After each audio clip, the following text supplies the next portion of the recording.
Hello friends, मैं हेमंत कुमार आपका इस अपने यूट्यूब चैनल पर स्वागत करता हूं। पिछली वीडियो में हम लोगों ने कुछ इम्पोर्टेंट क्वेश्चंस को किया था और उसी चैप्टर में हम लोग आज एक और क्वेश्चन के बारे में जानेंगे और यहाँ पर वर्ड प्रॉब्लम टाइप का भी क्वेश्चन आता है।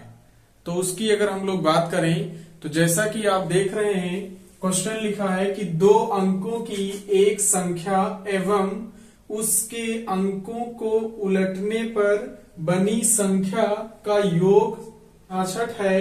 यदि संख्या के अंकों का अंतर 2 हो तो संख्या ज्ञात कीजिए।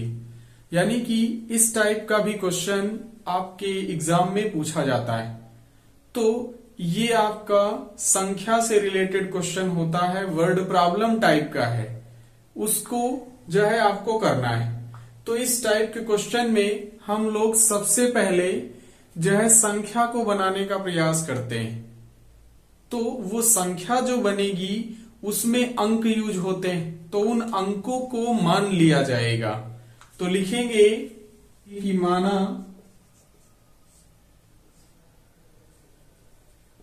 दो अंकों की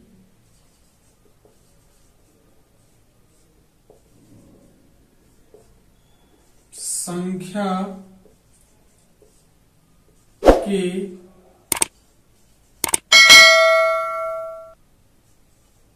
इकाई व दहाई के अंक क्रमशः x व y हैं। तो सबसे पहले हम लोग कंसीडर कर लेंगे कि माना जो संख्या है 2 अंक की, उसके इकाई और दहाई के अंक जो हैं वो क्रमशः x और y, यानी कि इकाई का अंक हो जाएगा x और y जो है वो दहाई का अंक हो जाएगा। तो हम लोग लिखेंगे अभीष्ट संख्या। तो जो संख्या बनेगी वो संख्या आपकी हो जाएगी 10y + x, वो इस जो टाइप की होगी संख्या। अब उसके बाद इसमें दूसरा कहा था कि उसके अंकों के स्थान को पलटने पर बनी संख्या, तो उसको भी हम लोग लिखेंगे अंकों को पलटने पर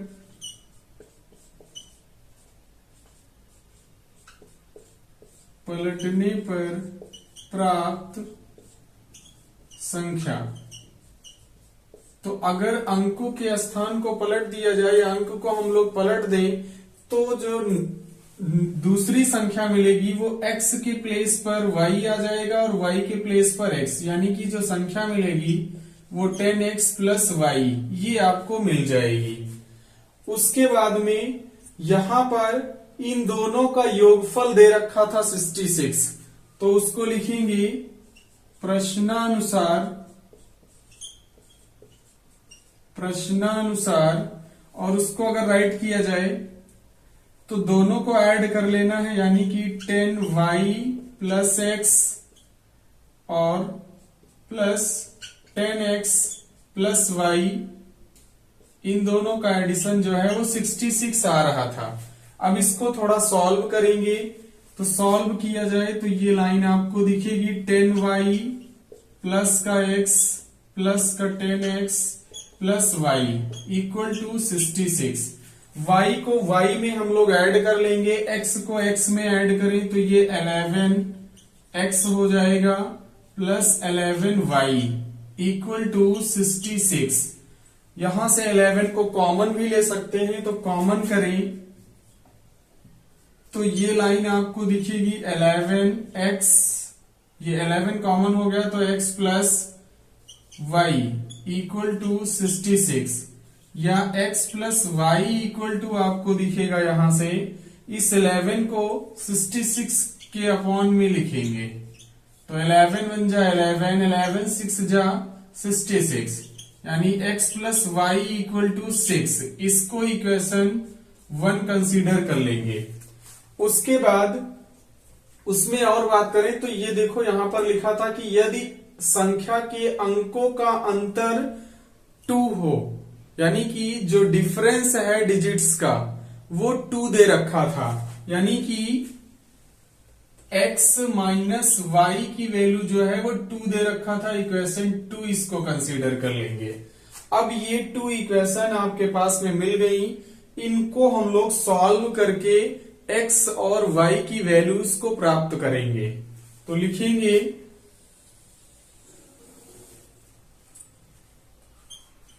समीकरण 2 से अगर हम लोग बात करें तो यहां से x की वैल्यू को हम लोग फाइंड आउट कर सकते हैं। तो x की वैल्यू लिखें तो वो 2 प्लस वाई ऐसे मिल जाएगा। अब हम लोग ये x की वैल्यू समीकरण 1 में पुट कर देंगे। तो लिखेंगे समीकरण 1 में प्राप्त x का मान रखने पर, तो जब x का मान हम लोग रखेंगे 1 इक्वेशन ये, तो वो आपको दिखेगा 2 प्लस वाई इक्वल टू 6। और यहां से अगर हम लोग बात करें तो ये जो आपको दिखेगा वो 2y, और इस 2 को इस साइड में ट्रांसफर कर देंगे तो वो आ जाएगा यहां से 6 और माइनस का 2 सॉल्व करें तो ये 4 दिखेगा। 2y इक्वल टू ये 4 या y इक्वल टू 4/2, यानी 2 2 जा 4, तो y की वैल्यू यहां से 2 मिल जाएगी। अब ये x का मान ले जाकर के हम लोग यहां पुट कर दें या फिर किसी इक्वेशन में पुट कर दें फर्स्ट या सेकंड में, तो आसानी से मिल जाएगा। x की वैल्यू को वहां पर पुट किया गया था तो ये y का मान निकल आया। अब उसके बाद y का मान हम लोग यहां पर पुट करें तो इसमें लिखेंगे अब x इक्वल टू कितना हो जाएगा यहां से, तो ये y इसका मान 2 दे रखा है प्लस y की वैल्यू भी 2, तो ये आपको दिखेगा 2 ऐसे, और सॉल्व करें तो ये 4 हो जाएगा। तो x की वैल्यू 4। अब उसके बाद जब x की वैल्यू आ गई, y की वैल्यू आ गई, तो अब हम लोग संख्या को लिख सकते हैं। संख्या की बात करें तो ये जो है सबसे पहले देखो 2 संख्याएं मिलेंगी। तो अगर हम लोग अभीष्ट संख्या की प्रथम स्थिति में बात करें, प्रथम स्थिति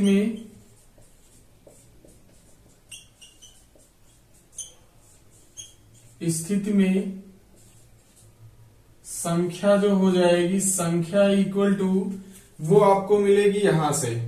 तो इसकी अगर हम लोग बात करें तो ये हो जाएगा 10 और इंटू y के प्लेस पर तो 2 लिखना है, तो ये 2 और प्लस x के प्लेस पर 4, तो ये 4, यानी कि इसको सॉल्व किया जाए तो 20 प्लस का 4 यानी कि 24 मिल जाएगा। वैसे ही सेकंड स्थिति के लिए हम लोग लिखना चाहे तो लिख सकते हैं यहां पर, यानी द्वितीय स्थिति के लिए, और वो संख्या जो हो जाएगी ये आपका दे रखा था तो 10x, यानी कि यहां पर 10 इंटू एक्स के प्लेस पर 4 यूज करना, तो ये 4 और प्लस y के प्लेस पर 2, तो ये 2 हो जाएगा। सॉल्व करें तो 10 4 जा 40 प्लस का 2 यानी कि 42 ये मिल जाएगा। एक बार हम लोग क्विक रिवाइज करते हैं। सबसे पहले क्वेश्चन में ये कहा था कि जो 2 अंकों की कोई संख्या है तो उस संख्या और उसके अंक अगर पलट दिया जाए तब जो संख्या मिले, उन दोनों का योगफल 66 दे रखा था, तो उसको जो है लिखा गया, और उसके बाद जो अंकों का अंतर था वो 2 दिया गया था। तो सबसे पहले इस टाइप के क्वेश्चन में हम लोग दोनों अंकों को मान लेते हैं, और उसको मान लिया गया कि इकाई का अंक x है और दहाई का अंक y है, तो उसको इस तरीके से लिखा गया। अगर हम लोग इकाई और दहाई का अंक मान लिए थे तो संख्या भी बनाई जा सकती थी, वो 10y प्लस x टाइप का लिखा गया। ये इस टाइप का इसलिए लिखा गया क्योंकि भाई जैसे आपको पता हो 25 ये होता है, तो इसको हम लोग 20+5 इस टाइप का लिख सकते हैं, और इसको सॉल्व किया जाए तो 2 × 10+5 टाइप का लिख सकते हैं। तो जो है फॉर्म लिखा है, इसको देखते हुए लिखा गया है। ये जो 2 होता है वो दहाई का अंक होता है, और ये जब भी हम लोग संख्या को बनाते हैं, दहाई का जो अंक होता है उसको 10 से इंटू करा के लिखना होता है। तो उसी को जो है उसी फॉर्म में लिख लिया गया। फिर उसके बाद ये कहा गया था कि अंकों को पलटना है या अंकों के स्थान को बदलना है, बदलने पर जो संख्या मिली तो वो ये मिल गई। फिर उसके बाद दोनों का जो एडिशन था वो ये दिया गया था 66, तो हम लोग उसको लिख लेंगे कि प्रश्नानुसार, और ये ऐड किया गया तो एक ये इक्वेशन टाइप का बन गया। x में x के मान को ऐड किया गया, y में y के मान को ऐड किया गया, तो ये लाइन आपको दिखी। 11 दोनों में कॉमन था, कॉमन ले लिया गया तो इक्वल टू ये 66। यहां से x + y की वैल्यू को निकाला गया तो वो 6 आई। अब उसके बाद अंकों का अंतर भी दिया गया था, यानी कि x में से y को सब्ट्रैक्ट किया जाए तो ये जो है 2 दे रखा था, तो उसको लिख लिया गया। उसके बाद फिर हम लोगों ने जो है यहां से जो समीकरण 1 से जो है मान को निकाला गया। 1 से देखो x का मान मिल गया, और 2 ये y का मान ले जा करके पुट कर दिया गया यहां पर, तो इसमें से ये x की वैल्यू आ गई। जब x और y के मान आ गए तो संख्याएं आपको 2 मिलेंगी। प्रथम स्थिति में ये मिलेगा, जब उसके अंक नहीं बदले गए थे तो 24 आएगा, जब उसके अंक बदल दिए गए थे तब भी तो एक संख्या बनेगी, तो वो ये लिखी हुई है। तो इस तरीके से ये इतना आपको निकाल के दिखाना होता है। तो आई होप कि ये वीडियो आपको पसंद आया होगा। अगर वीडियो पसंद आया है तो लाइक करें, शेयर करें, और हमारे इस YouTube चैनल को सब्सक्राइब करना ना भूलें, ताकि आने वाला हर वीडियो का नोटिफिकेशन आपको सबसे पहले मिले। Thank you.